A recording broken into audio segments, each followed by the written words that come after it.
How's the weather over there where you guys are? It's dumping, totally raining. This is a great day for reading. Can't go outside. Look at outside. Look at that. That's my trailer. I keep my art supplies and my music stuff, but do you see how wet it is out there? And so you might actually hear pitter patter on the RV. Because this is my RV.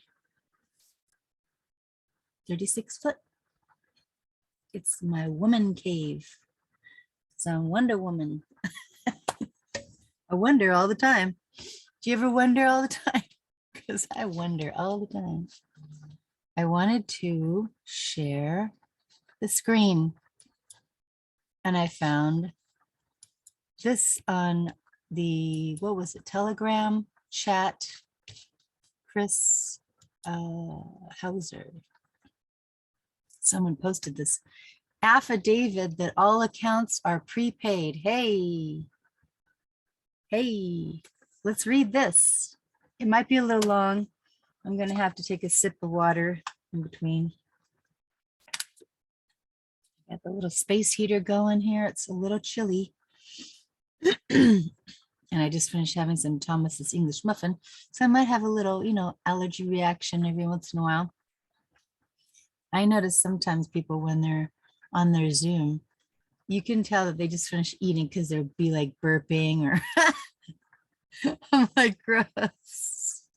Don't be eating onions before you go on your Zoom or your whatever this is called, your YouTube channel, because that's gross, man. You don't think I can hear that? Because I can hear it.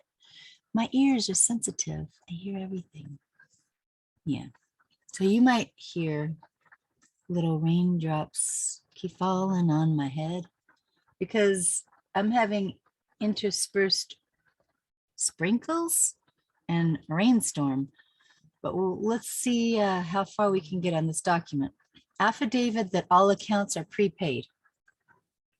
Senate document number 43, the 73rd Congress. The ownership of all property is in the state. Individual, so-called ownership is only by the virtue of the government.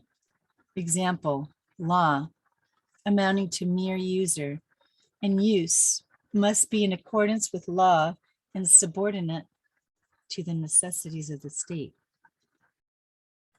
Congressional record, March 9th, 1933 on HR puffin stuff.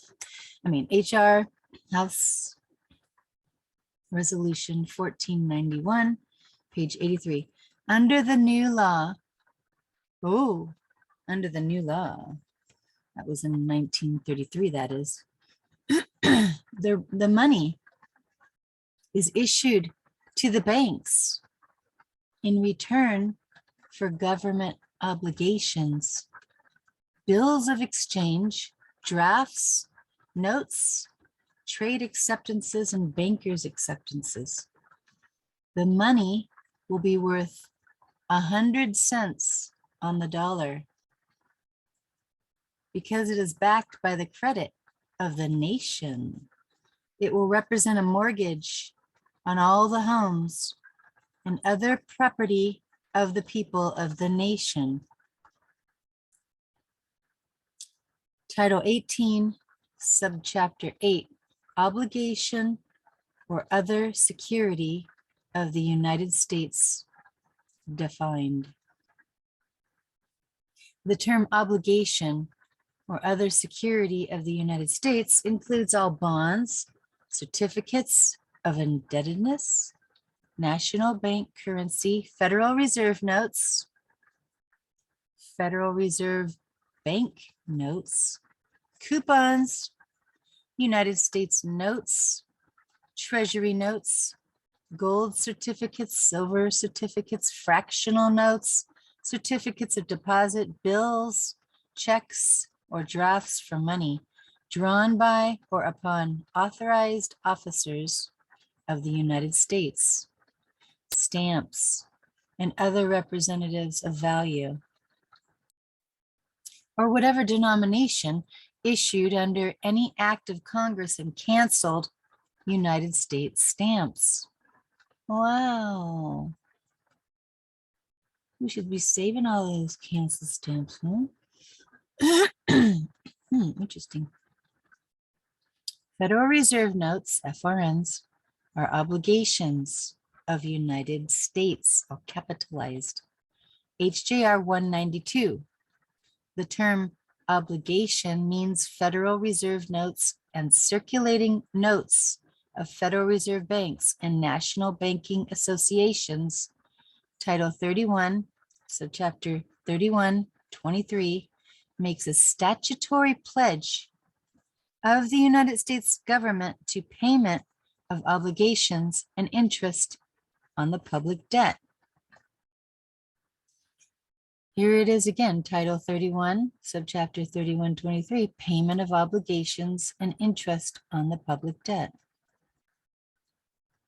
A, the faith of the United States government is pledged to pay in legal tender principal and interest on the obligations of the government issued under this chapter. B, the Secretary of the Treasury. Did you hear that? The Secretary of the Treasury shall pay interest due or accrued on the public debt. As the Secretary considers expedient, like hurry up, the Secretary may pay in advance interest on the public debt by a period of not more than 1 year, with or without a rebate of interest on the coupons. Therefore, the government pledges to pay government obligations, which Federal Reserve notes are, you know, that cash, the green stuff in your wallet, and pay them with FRNs, Federal Reserve notes, which is legal tender, legalese tender. Taxes and all bills associated with corporations are all government obligations, which they must pay when we accept them for value and return them to the government that has an obligation to settle the debt dollar for dollar. It is a fact. Title 31, subchapter 3130, further delineates in its definitions a portion of the total public debt, which is held by the public as the net public debt, subchapter 3130, annual public debt report.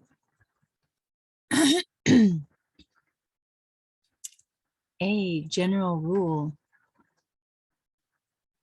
on or before June 1st of each calendar year after 1993, the Secretary of Treasury shall submit a report to the Committee on Ways and Means of the House of Representatives and the Committee on Finance of the Senate on, number 1, the Treasury's public debts activities, and number 2, the operations of the Federal Financing Bank.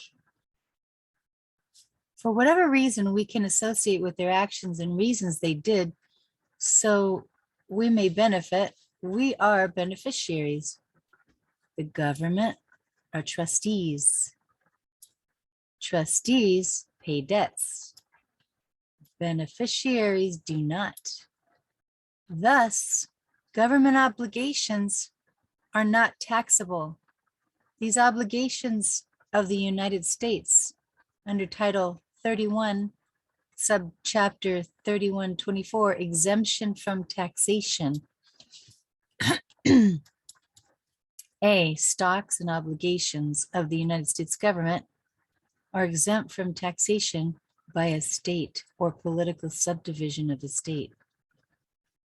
The exemption applies to each form of taxation that would require the obligation, the interest on the obligation, or both to be considered in computing a tax, except One, a non-discriminatory franchise tax or another non-property tax instead of a franchise tax imposed on a corporation.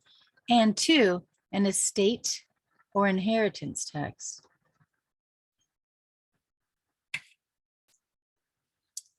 The tax of interest. I'm getting a phone call. Okay. Two, an estate or inheritance tax. B, the tax status of interest or obligations and dividends, earnings, or other income from evidences of ownership issued by the government or an agency, and the tax treatment of gain and loss from the disposition of those obligations and evidences of ownership is decided under the Internal Revenue Code of 1986.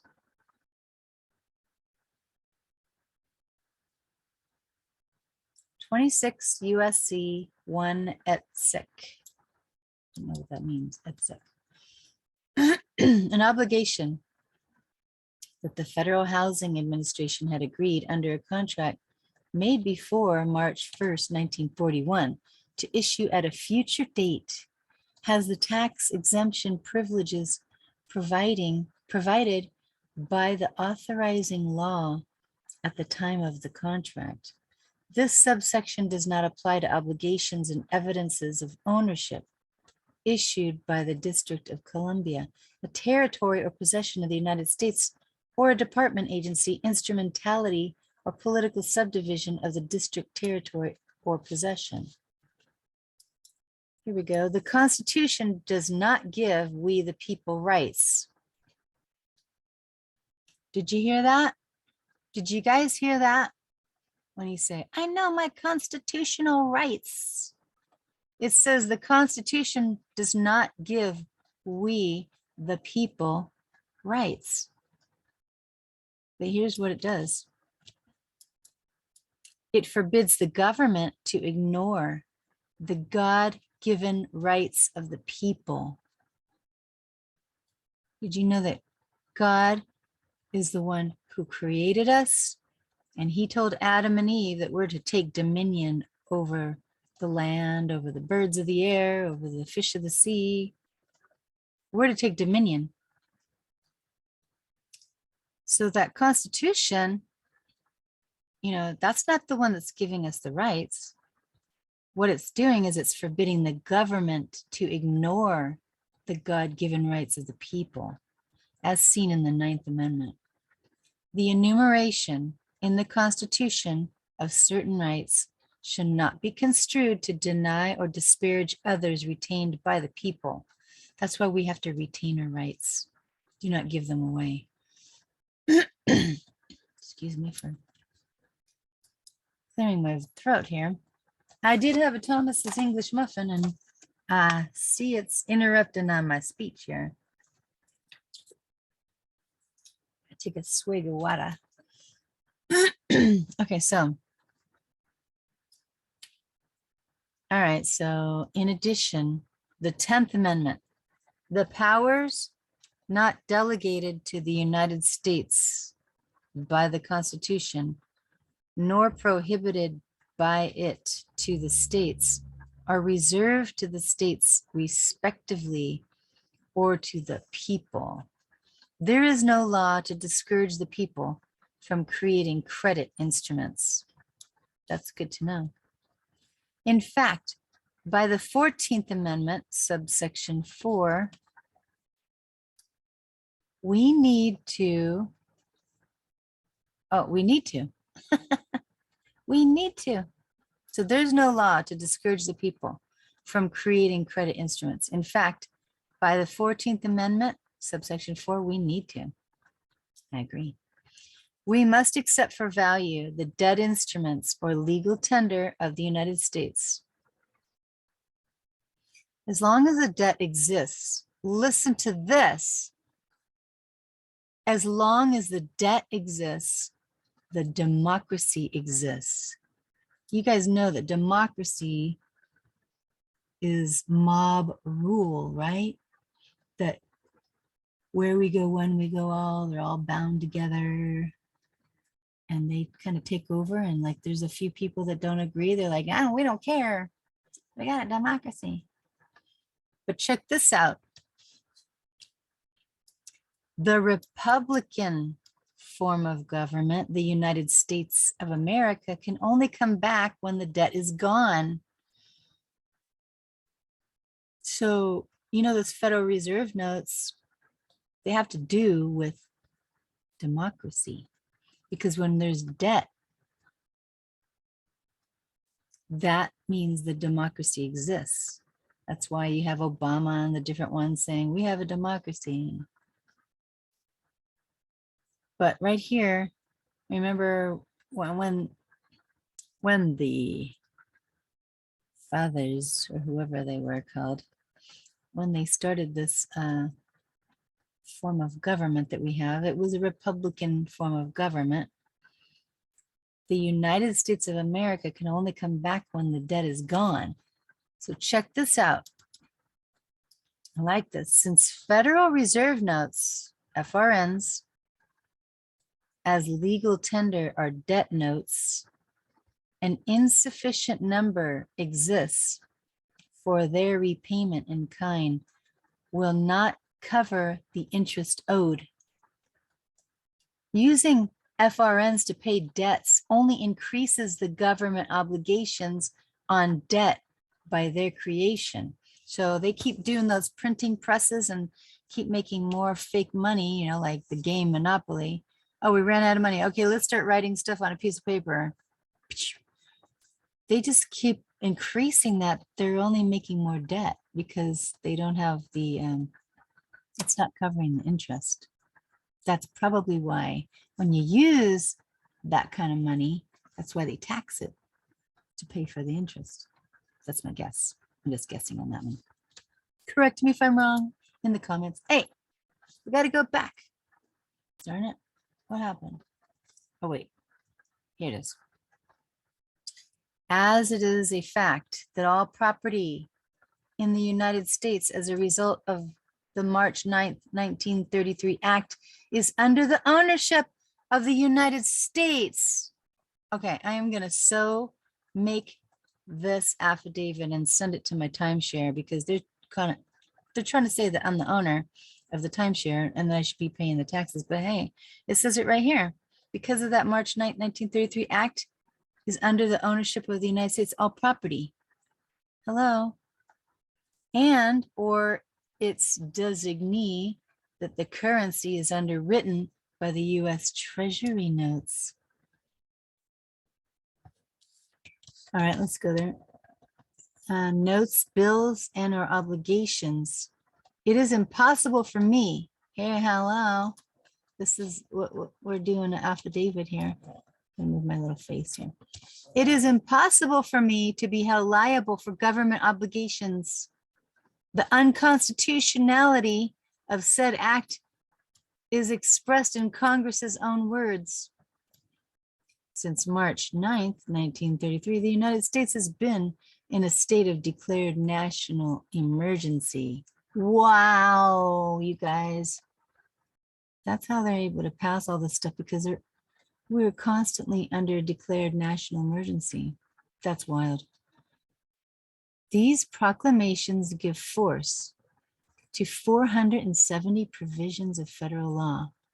These hundreds of statutes delegate to the president, you know, he's a corporation president, by the way, extraordinary power exercised by Congress, which affect the lives of American citizens in a host of all-encompassing manners.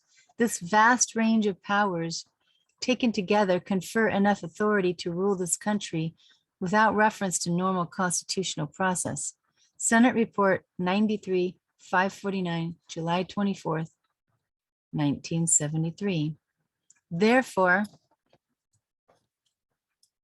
and per the above, let the trustee settle the claims for, and which I do hereby give my permission, I do declare my willingness to offset public debt by accepting and returning for value my private debts that created new currency into circulation and indebted the government thereby.